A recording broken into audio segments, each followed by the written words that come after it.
хүүхдүүд өнөөдрийн математикийн хичээлээр хамтдаа хөгжих цаг буюу бодлогыг хамтарч бодолтыг гүйцэтгэнэ.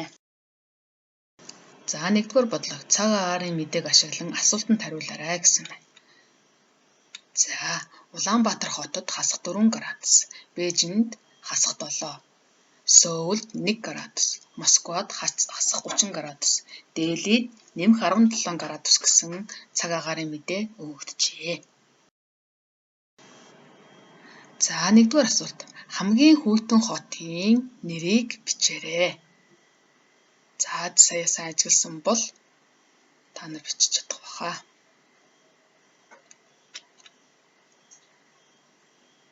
Хамгийн хүйтэн ба дулаан хотын температурын зөрөөг олоорой. За хамгийн хүйтэн гэдэг маань хасах градустай гэсэн үг тийм ээ.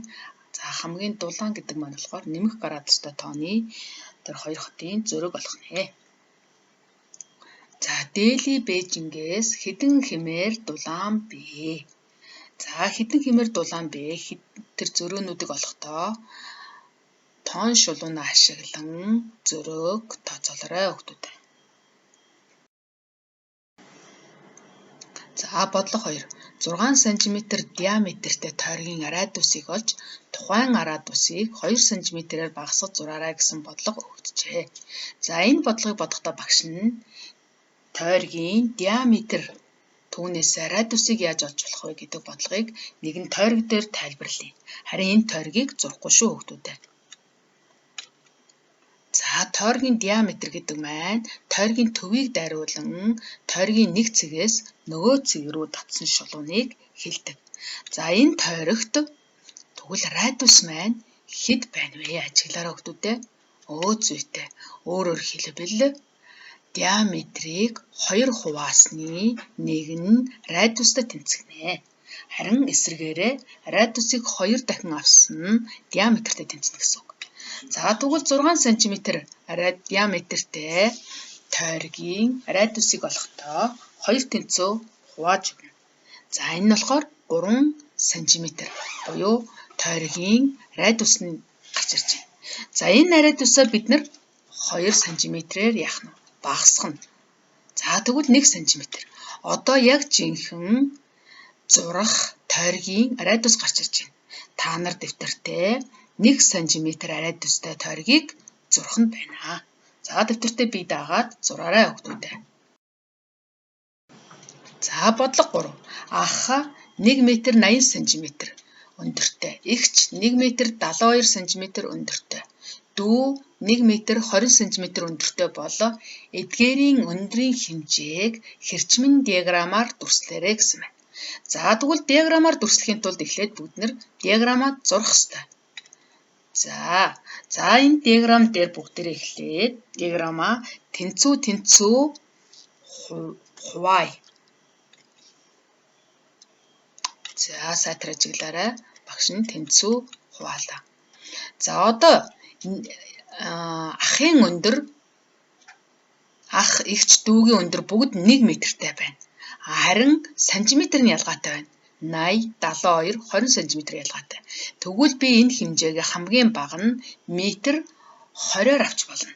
За үүнийгээ дэвшүүлээд 20 см-ээр нэмэгдүүлэн хуваарай хийж болно.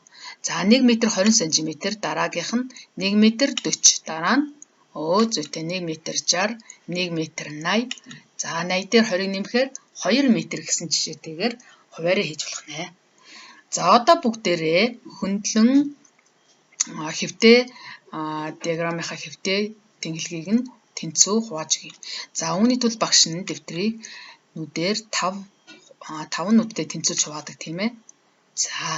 За ах, эгч, дүү гэж өгөгдсөн байгаа. За ах хэдэн метр өндөртэй вэ хүүхдүүд? Зүйтэй метр 80. За эгч бол метр 72. Өөрөөр хэлбэл 80, 62-ын хооронд яг метр 70 байгаа. Тэгвэл голоосоо бага зэрэг үл ялэг дэш нь зурж өгөх нэ. Ингээд 1 м 72 см гарч ирэх нэ. За дүү бол 1 м 20 см өндөртэй. За ингээд бид нэр диаграмаа зурлаа. За диаграмаа зурхаас өмнө гарчиг тавих ёстой гэдгийг анхаараарай. За энэ диаграмын маань гарчиг нь болохоор ах дүү 3-ийн өндөр гэж нэрлэж болох юм байна. За гарчгаа өгөөрэй хүүхдүүдээ. За бодлого 4. 5 ажилчин 4 цаг хамтран ажиллаж 10,000 төгрөгийн хөлс авав. Тэд 1 цагт ажиллахад хэдэн төгрөгийн хөлс авах вэ? За тэгвэл бүгдээрээ 5 ажилчны 4 цагт энэ бол 4 цагт хийсэн ажлыг тэмдэглэе. За 1 цаг ийм хэмжээний ажил хийсэн. 2 цаг, 3 цаг, за 4 цаг. 4 цаг ажиллахдаа 10,000 төгрөгийн ажил хийсэн. Тэгвэл бидний олох гээд байгаа зүйл бол 1 цагт хэдэн төгрөгийн ажил хийсэн бэ гэдгийг тооцоолж болох нэ. За өөрөөр хэлбэл бид нэр 10,000 зургаас ажиглавал 10,000 төгрөгийг хэд хуваасан байна хүүхдүүдээ? Зүйтэй. 4 тэнцүү хуваахад 1 хэсэг нь гарч ирэх нь байна. Өөрөөр хэлбэл тэд 1 цагт нийлээд 2,500 төгрөгийн ажил хийсэн байх нэ. За квадратын периметр нь 864 см бол талын уртыг олоорой гэсэн байна. За үүний тулд дүрсээ харъя. За квадрат гэдэг маань 4 тал нь 4-д тэнцүү дүрс шүү дээ. За хүрээний урт нь 864 см бол бид нэг талын уртыг олгоно. Нэг талын нь олчвол 4 талд адилхан. Тэгвэл уртаа юу гэсэн үг байх нь хүүхдүүдээ? Зүйтэй. Хүрээний уртыг 4 хуваасны нэг нь нэг тал гарч ирэх нэ. За нэг талын уртыг оллоо.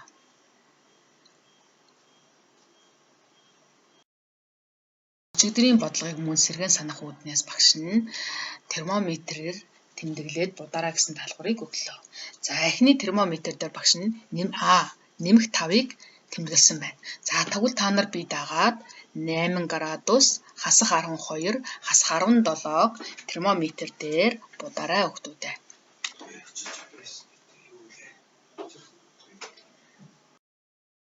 Энэ даалгаварт 4 бодлогыг орууллаа. За мөн илэрхийллийн хариуг улаанаар дүрссэн байгаа. Бодолтынхаа хариуг тулгаарай хүүхдүүдээ.